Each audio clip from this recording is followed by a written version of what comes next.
खुशी, क्या तुम अपने न्यू गर्ल्स हॉस्टल चलने के लिए रेडी हो? हाँ मम्मी, मैं बिल्कुल रेडी हूँ। मैंने अपनी सारी पैकिंग कर ली है। और अगर तुम्हें वहाँ किसी भी चीज की जरूरत हो तो हमें तुरंत फोन कर देना। ठीक है mummy. Welcome to girls hostel. मैं यहाँ की वार्डन हूँ। चलो मैं तुम्हें तुम्हारा रूम दिखा देती हूँ। ये तुम्हारा सेपरेट रूम है। इस रूम में तुम अकेली रहोगी। अरे तुम कौन हो? मैं हूँ नेहा और मैं तुम्हारी रूम पार्टनर हूँ। Room partner? पर मैम ने तो कहा कि मेरा सेपरेट रूम है। नहीं, तुमने शायद गलत सुना होगा। मैं ही तुम्हारी रूम पार्टनर हूँ। ठीक है। उसी दिन रात 3 बजे। हाँ, पानी। ये आवाज कैसी आ रही है? देख के आती हूँ। ये आवाज तो वार्डन मैम के रूम के बाहर से आ रही है। नॉक करके देखती हूँ। आवाज बंद हो गई। खुशी, तुम यहाँ क्या कर रही हो? मैम, आपके रूम से काफी अजीब आवाजें आ रही थी। ये सब तुम्हारा वहम है। और देखो, इतनी रात को बाहर मत घूमो। ये तुम्हारे लिए बिल्कुल भी सेफ नहीं है। वो मैम ने ऐसा क्यों कहा कि सेफ नहीं है? अब ये नेहा को क्या हुआ? ये इस तरीके से चांद को क्यों घूर रही है? लगता है यहाँ सब पागल है। मैं तो सोने जा रही हूँ। सुबह 7 बजे। हाँ, ये मेरे फेस पे इतनी डार्क लिपस्टिक और काजल कहाँ से आ गया? मैं तो इन दोनों ही चीजें यूज नहीं करती हूँ। सभी बच्चे तैयार होके जल्दी नीचे आ जाएं। लगता है मैं लेट हो गई। मेरे को जल्दी रेडी होना होगा। खुशी? ओ भाई, तुम्हारा नाम रिया है ना? हाँ, मेरा नाम रिया है। अच्छा, एक बात बताओ, कल रात को तुम छत पे काजल और लिपस्टिक क्यों लगा रही थी? मैं कल रात को छत पे नहीं थी। मैं तो सो रही थी। शायद वो नेहा होगी, क्योंकि वो रात को जगी हुई थी। तुम जानती हो नेहा को? हाँ, वो तो मेरी रूम पार्टनर है। पर नेहा को मरे हुए तो 2 साल हो चुके हैं। उसने सुसाइड किया था। क्या?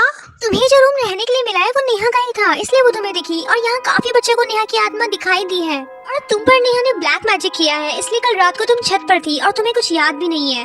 अगर तुम्हें विश्वास नहीं हो रहा है तो ढूंढ लो। पूरे स्कूल में तुम्हें वो लड़की नहीं मिलेगी। और अब नेहा तुम्हारा पीछा इतनी आसानी से नहीं छोड़ेगी। तुम फंस चुकी हो। मैं ये स्कूल छोड़ दूंगी और कहीं दूर चली जाऊंगी। कोई फायदा नहीं है। तुम दुनिया के किसी भी कोने में चली जाओ, नेहा तुम्हें ढूंढ ही लेगी। तो अब मैं क्या करूं? तुम अपने पेरेंट्स को सब कुछ बता दो, वो तुम्हारी हेल्प जरूर करेंगे। हाँ, तुम सही कह रही हो। 1 मिनट, वार्डन मैम यहाँ पे पिछले 10 सालों से काम कर रही हैं। हो सकता है कि वो मेरी हेल्प कर दे।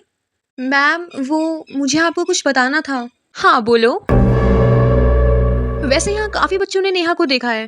तुम 2 मिनट रुको, मैं अभी आती हूँ। अरे खुशी, तुम यहाँ क्या कर रही हो?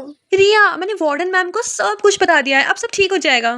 क्या तुम पागल हो? वार्डन मैम नेहा की मम्मी थी। जिन बच्चों ने भी नेहा को देखा उन सबको वार्डन मैम ने मार दिया और अब वो तुम्हें भी मार देंगी। चलो यहाँ से।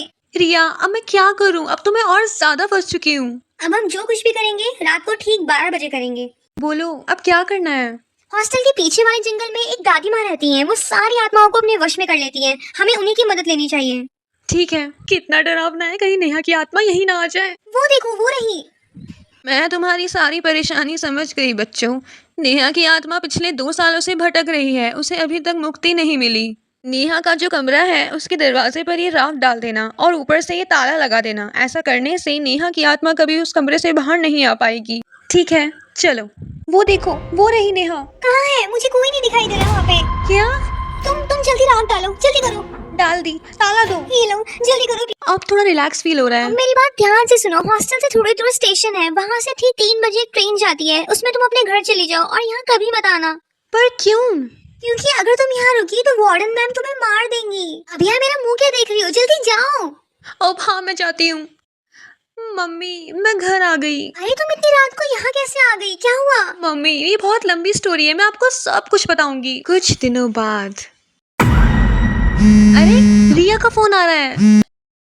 हाँ रिया। खुशी, एक बहुत बड़ी प्रॉब्लम हो गई है। वार्डन मैम ने नेहा का रूम खोल दिया और वहाँ से राख भी हटा दी। और अब नेहा बाहर आ चुकी है। मुझे कल रात वो दिखी थी और अब वो पता नहीं क्या करेगी। क्या?